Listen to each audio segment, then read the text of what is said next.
Un caso tan especial. Autor Marcelo Pérez, 9 de junio del 2021. La familia Andueza, al enterarse que Enrique se había escapado con Yolanda, dejando tras de sí una estela de polvo y humo que ni siquiera había aportado algún rastro como para ubicar su paradero, decidieron de inmediato, entre ellos y vecinos, por 6 votos a favor, 1 en contra y ninguna abstención, no dar aviso a la policía, porque, de enterarse mucha más gente, sería para bochorno y enlodaría el buen nombre y reputación de los Andueza. Enrique había dicho, de manera muy desafiante, que desposaría a Yolanda costase lo que costare. Y cuando él dijo eso, muchos quienes lo escucharon rieron, no haciéndole caso a la broma pesada que había largado. Pero cuando se enteraron que la cosa iba en serio, su hermano Eloy sufrió una descompensación, debiendo papá Gergori agarrar la camioneta y llevarlo presto al hospital más cercano. Luego supieron que Eloy tendría que quedarse una temporada bastante larga, porque había dicho que veía moscas por todos lados, hasta inclusive detrás de la oreja de papá Gergori. A mamá Elaya esto le preocupó tanto como el asunto de su otro hijo Enrique, aunque quizás un poco más, porque ella había apostado varias fichas a que Eloy saliera hecho todo un doctor en medicina, cuando ni siquiera había empezado la facultad. Y como viera que el caso revistiera cierta gravedad, porque el director del hospital, al cabo de 2 días de custodiarlo bajo la institución, lo derivara a un asilo de deficientes mentales, Elaya comenzó a mover cielo y tierra para evitar que eso sucediera. Llamó a su hermano Alcíbar, que era abogado, quien lo más raudo posible antepuso un amparo para la liberación de Eloy. Pero como los directivos del hospital le demostraran con hechos fehacientes que su interno persistía en ver moscas por todos lados, no pudo hacer más nada, consolando a su hermana todas las veces que apareciera en casa a tomar el té. Elaya se sirvió una copa de oporto en la quietud de la cocina.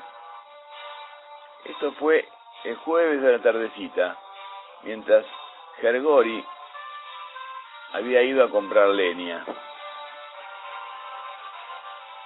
La tristeza se reflejaba en los ojos de Elaya, porque de golpe era como si hubiese perdido en un mismo lapso de tiempo a sus 2 hijos. En la soledad del momento de reflexión, no llegó a saber cuál de los 2 casos la conmocionaba más. El de Enrique podía alcanzar niveles escandalosos, y el de Eloy era también algo similar. Bernat, padre de Yolanda, dijo, en medio de un arranque de furor, que quemaría la casa hasta los cimientos si no le devolvían a su Yolanda. Pero el asunto era que nadie sabía dónde estaban. Hacía una semana que habían huido y a esta altura ya habrían cruzado la frontera.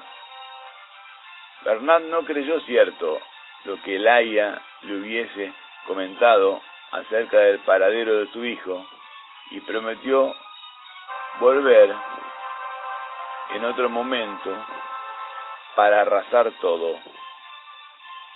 A los 2 días exactos de esa desagradable maldición jurada por quien, en condiciones normales, hubiera podido ser un futuro pariente, llegó carta de Enrique, sin consignar remitente, para que nadie supiera dónde estarían.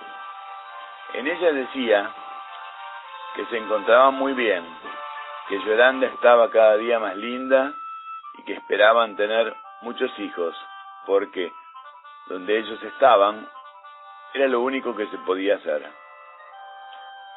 El aya enjugó algunas lágrimas leyendo la misiva que compartió con su marido, pero Gergori se mostró un tanto molesto al ver que su hijo no le enviaba saludos. Esto era porque Enrique había tenido que soportar el mal humor de su padre cuando éste se enteró que su hijo estaba enamorado de Yolanda. Sí, probablemente a manera de insubordinación y desacato no hubiese enviado ni un mísero recuerdo a su padre. El domingo a la mañana era día de visita en el centro de salud asistencial donde estaba alojado Eloy. El aya y Gergori salieron para allá, vestidos de manera elegante, como si fuesen a misa. Largos pasillos conducían a la habitación de Eloy. Los que recorrieron acompañados por el director del establecimiento. Gran ausencia en esta oportunidad fue la de Alcíbar, quien se excusó alegando que tenía que terminar de escribir un nuevo amparo a ver si pudieran sacar de ahí a su pobre sobrino. El director extrajo de su bolsillo la llave que introdujo en el gran cerrojo de la puerta de la habitación de Eloy. Cuando abrieron, lo encontraron en un rincón, sumido en posición fetal. Papá y mamá se acercaron, lo abrazaron, susurrándole al oído que todo se arreglaría y que lo sacarían de allí. Eloy se limitó a mirarlos a los ojos, pidiéndoles que tuvieran cuidado con las moscas. Dicho esto, atrapó una que estaba retozando detrás de la oreja izquierda de Gergori. Papá se molestó por esta acción de su hijo, gritándole que no tenía ninguna mosca y que se dejara de hacer esas tonterías. El director pidió calma. Eloy era una persona muy sensible, todavía no había concluido su tratamiento, por lo que mejor sería no ponerse violento con él. Eloy quedó inmerso en su propio mundo. No preguntó por su hermano, el causante de la quebrazón de su estado mental. El tiempo transcurrió muy rápido, dado que solo podían estar con él apenas 5 minutos. El director los invitó a salir. Era la hora de la medicación y no sería conveniente que estuviesen presentes. En el camino de regreso a casa, papá quedó envuelto en una niebla del pasado, recordando sus tiempos de juventud cuando él y el aya descubrieron eso que llamaron amor, y la dicha de ambos al llegar Enrique a la vida. Luego Eloy, su eterna sonrisa, su buen humor. Fueron tiempos agradables de evocar, pero ahora era todo diferente. Todavía recordaba a Gergori su malestar al enterarse de que Enrique hubiese puesto sus ojos en Yolanda. En casa, al bajar de la camioneta, vieron acercarse un vehículo pintado con color del ejército. Pasó lentamente para que lo vieran en todo detalle. Así pudieron comprobar que quien conducía era ni más ni menos que Bernat, llevando puesta una boina de la Resistencia, con el rostro cubierto de betún negro y haciendo un gesto grosero con la mano. Gergori se enojó mucho, debiendo ser contenido por el aya, y ambos se quedaron mirando el vehículo alejarse, desapareciendo en el horizonte. El aya abrazó a su marido, entrando ambos en la casa. Preparó en la mesa de la cocina 2 vasos, sirviendo un tempranillo que tenían guardado. La comunión de beber algo juntos era como una especie de ritual que ayudaba a calmar los ánimos en momentos difíciles como el que estaban pasando. El aya fue hasta la repisa, donde había dejado la carta de Enrique, releyéndola una vez más. Acercó el papel a su nariz, tratando de reconocer algún perfume de la tierra en donde estuvieren, pero lo que más pudo percibir fue el olor a la tinta. Los imaginaba felices, alejados de las opiniones del resto de la gente, siendo lo que más les importara el amor mutuo. Al día siguiente, el aya estaba barriendo la puerta de casa cuando vio acercarse el auto color verde militar de Bernat. Estacionó a escasos metros. Lo vio bajar y colocarse al hombro lo que pareció ser una mochila metálica. Luego agarró un caño del cual encendió en la punta una pequeña llama. Se aproximó a el aya diciendo que traía un lanzallamas de la Segunda Guerra y que si no le devolvían a su hija quemaría todo. El aya, recargándose en la escoba, llamó de inmediato a su marido. Este salió intrigado por saber qué estaba sucediendo. Intercambió algunas palabras con Bernat y cuando vio que amainaba su estado colérico, lo invitó a pasar, apagando previamente su lanzallamas, a compartir una ronda de tempranillo. Una vez que la espirituosa bebida empezó a hacer efecto, Bernat se disculpó por su accionar, pero ellos debían comprender que su hija Yolanda, que tenía apenas 14 años, no podía escaparse con un hombre de 35, y menos pensar en casarse.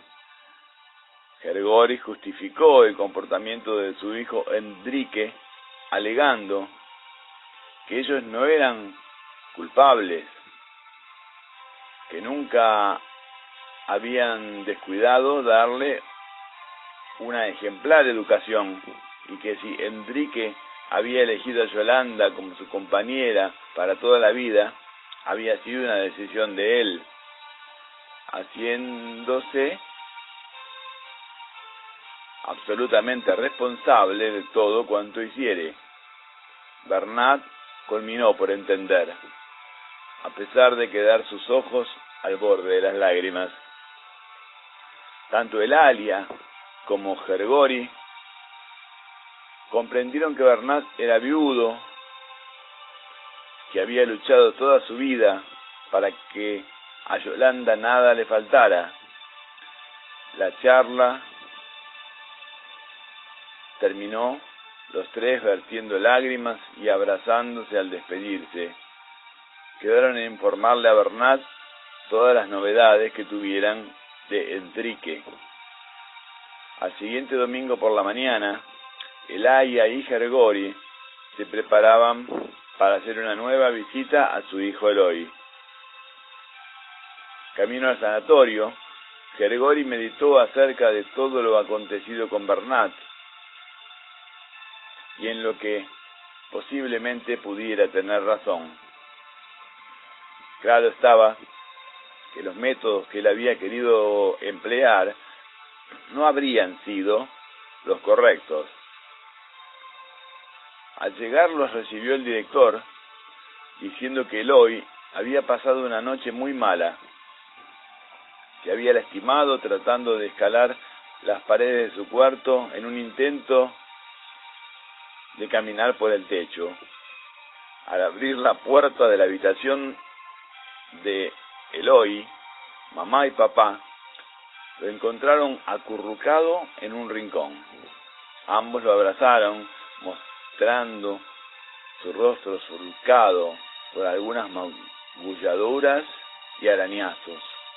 El director explicó que había querido rescatar un par de moscas que habían quedado presas en una telaraña que estaba en una esquina del techo, y que eso hubiese sido imposible dada la extrema limpieza que tenían todas las habitaciones. Eloy alzó su mano para sacar una mosca que había detrás de la oreja del padre, acto que lo enfureció a tal punto de tener que ser sosegado entre su mujer y el director. Una vez que todos se calmaron, explicó que esos delirios de ver moscas ya eran menos frecuentes. Todo había que agradecerlo al personal de la institución y a la medicación de los profesionales, la que era suministrada con la rigurosidad puntual que exigía el caso. Además, tanto Elaya como Gergori tenían que entender el violento choque emocional que había sufrido Eloy ante el comportamiento de su hermano. Esto equivalía a determinar que la suerte que había tenido Enrique en conseguir pareja, sin importar la edad biológica que ésta tuviera, había hecho pensar a Eloy que él, quizás, no corriera esa suerte. Y el pensamiento de quedarse soltero había logrado desequilibrar su psiquis. El director, mientras hablaba, acariciaba la cabeza de Eloy, quien, viéndose protegido, le quitó una mosca que se había metido en su cabello. El director evitó hacer un gesto inherente a su paciencia perdida y dijo, a los 6 minutos exactos, que la visita había terminado. La institución había permitido un minuto extra por ser el caso tan especial. De vuelta a casa, en la camioneta, esta vez la reflexión estuvo a cargo de Elaya, creyendo conveniente hablar con su hermano para saber cómo andaba el tema del amparo que estaba preparando. A otros 12 días exactos, luego de ese domingo, llegó otra carta de Enrique. Como ya era costumbre, sin remitente, solo consignaba su nombre en el reverso del sobre, con lágrimas de emoción contenida y pulso tembloroso. Elaya leyó en voz alta las líneas que escribiera su hijo. Gergori la escuchaba atentamente, bebiendo un vaso de tempranillo. Enrique contaba, y de acuerdo a la grafía apresurada por el entusiasmo, mamá se dio cuenta enseguida de eso, que Yolanda estaba embarazada, teniendo el agrado de anunciarles que mamá y papá se convertirían en abuelos dentro de poco tiempo. El aya sacó otro vaso y brindó con su esposo la gran novedad. Volvió a oler el papel, buscando una pista, aunque más ínfima que fuera, que le indicara su procedencia, pero solo recibió el perfume de la tinta. De inmediato recordó que Bernat les había solicitado que, de tener alguna novedad de los novios, se lo hicieran saber de inmediato. Bernat se puso muy contento al recibir la noticia, disculpándose por todo lo malo que hubiese pasado de ellos. Y la feliz noticia coincidió con una llamada de Alcíbar, diciendo que ya tenía listo el amparo y que con eso estaba seguro que sacaría a Eloy de la clínica. No pudieron ser más gratos estos acontecimientos. Quedaron en reunirse todos en la casa y partir de inmediato hacia el sanatorio. Alcíbar iba vestido con traje, usando una corbata nueva, porque decía que un abogado debía ir bien presentable para que le tuvieran respeto. Además, el oficio de amparo que llevaba estaba firmado, convalidado y autenticado por 4 jueces amigos y 2 escribanos municipales. Este escrito sería infalible. En menos de un entrechocar de dedos tendrían a Eloy afuera. Al llegar a la clínica, el director se sorprendió al verlos porque, al no ser domingo, se suponía que no se recibirían visitas. Ante esta actitud, Alcíbar extrajo de su portafolio el amparo, esperando pacientemente todos a que el director culminara de leer sus 109 páginas y llamar por teléfono a los 4 jueces y a los 2 escribanos a ver si era cierto que ellos lo habían firmado. Una vez convencido, no tuvo más remedio que agarrar su manojo de llaves y que lo acompañaran a la habitación de Eloy. Caminando por los pasillos, el aya iba abrazado a Gergori, embargada por la emoción y la felicidad que había alcanzado a su hijo Enrique, con su encinta mujercita Yolanda, y a Eloy, que ya podría volver a disfrutar de la paz y el sosiego de su hogar. En pleno derecho y conciencia de sus facultades, el director introdujo la llave en el cerrojo, mientras el aya, Gergori y Alcíbar esperaban impacientes. Al abrir la puerta de la habitación de Eloy, una luz interminable de apestosas moscas verdes se derramó sobre todos ellos. Grupo Paginantes de Luis Alberto Bataglia, año 2021.